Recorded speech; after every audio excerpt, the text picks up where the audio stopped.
Hello everyone, welcome again in my YouTube channel A Medical and today I will discuss about heart sound.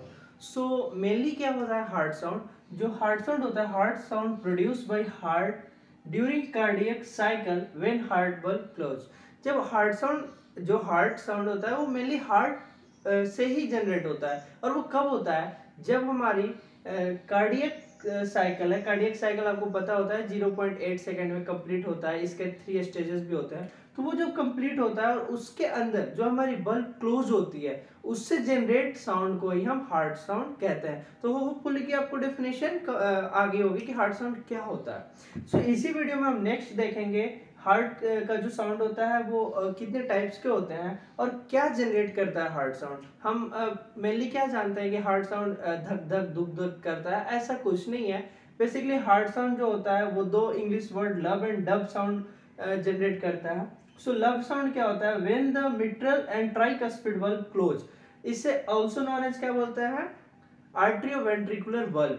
ये mitral and tricuspid valve को ही हम आर्ट्रियोवेंट्रिकुलर valve बोलते हैं, जो कि हमारे हार्ट के बहुत साइड में लगे होते हैं, दोनों साइड के चैम्बर में सेंटर में लगे होते हैं, मतलब आर्ट्रियम और वेंट्रिकल्स के बीच में लगे होते हैं।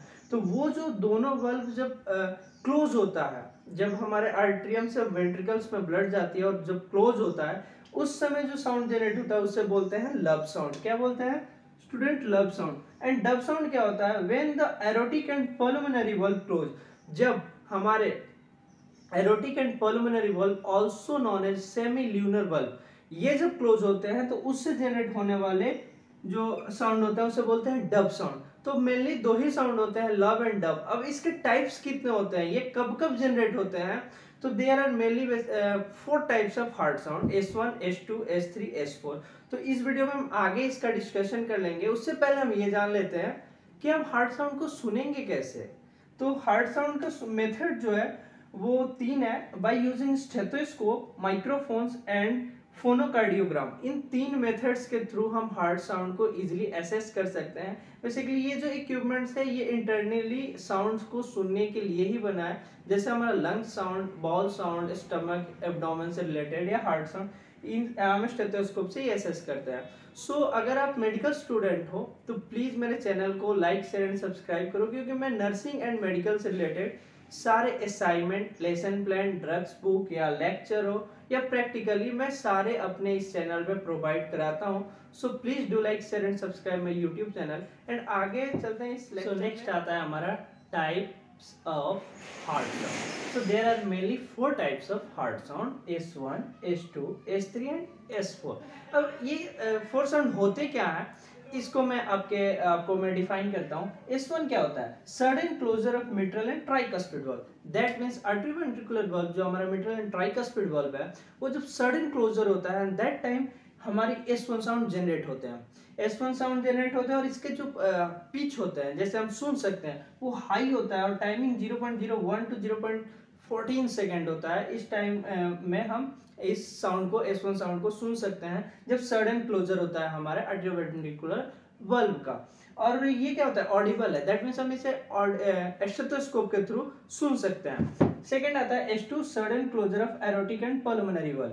दैट मींस कि semilunar valve, also known as semilunar valve, जो हमारी सडन क्लोजर होती है ताकि बैक फ्लो ना हो सके ब्लड का। जैसे अगर एरोटा में ब्लड जा रहा है तो जब क्लोज होगी तब एरोटा में जाएगा, नहीं तो हम फिर क्या आएगा, वो हमारे वेंट्रिकल्स पर ब्लड आ जाएगा। So sudden closure of aortic and pulmonary valve के थ्रू जब प्रोसेस होता है, sudden closure of aortic and pulmonary valve, and that time जो साउंड जनरेट होता है उसे बोलते हैं हम S2 साउंड। और ये हाई पिच होता है compare then S1। That means अगर S1 से भी ये हाई पिच है और S3, S4 का तो साउंड उतना हाई पिच में नहीं होता है। अगर S1, S2, S3, S4 में अगर कोई बोले सबसे हाई पिच वाला साउंड कौन है तो वो हो जाएगा हमारा S2 साउंड। ओके, तो ये हाई पिच होता है और इसकी जो टाइमिंग होती है 0.03 टू 0.11 सेकेंड, और ये भी ऑडिबल है। दैट मींस इसे भी हम स्टेथोस्कोप के थ्रू सुन सकते हैं। थर्ड आता है S3, रैपिड वेंट्रिकुलर फीलिंग। जब हमारे वेंट्रिकुलर फीलिंग होती है रैपिडली, उस टाइम जो हमारी जनरेट होती है साउंड उसे बोलते हैं हम S3 साउंड। और इसकी जो पिच होती है स्लो होती है और यही रीजन है कि हम इसे सुन नहीं सकते, इनऑडिबल होती है। और इसकी जो टाइमिंग होती है स्टूडेंट 0.07 सेकेंड होती है। और इसे हम सुन नहीं सकते क्योंकि ये स्लो पिच होती है। S4 एंड लास्ट जो टाइप्स है हार्ट साउंड का वो है end of ventricular feeling.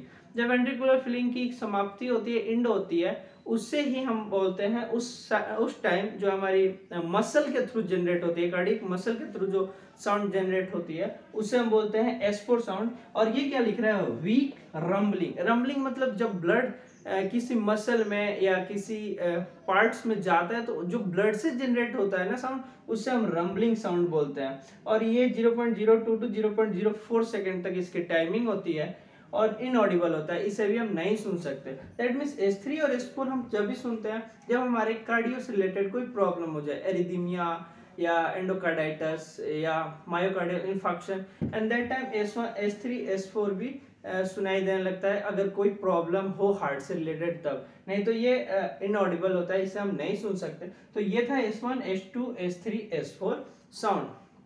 So hopefully you got a lot of knowledge through my lecture. So thanks for watching. Please do like, share and subscribe my YouTube channel.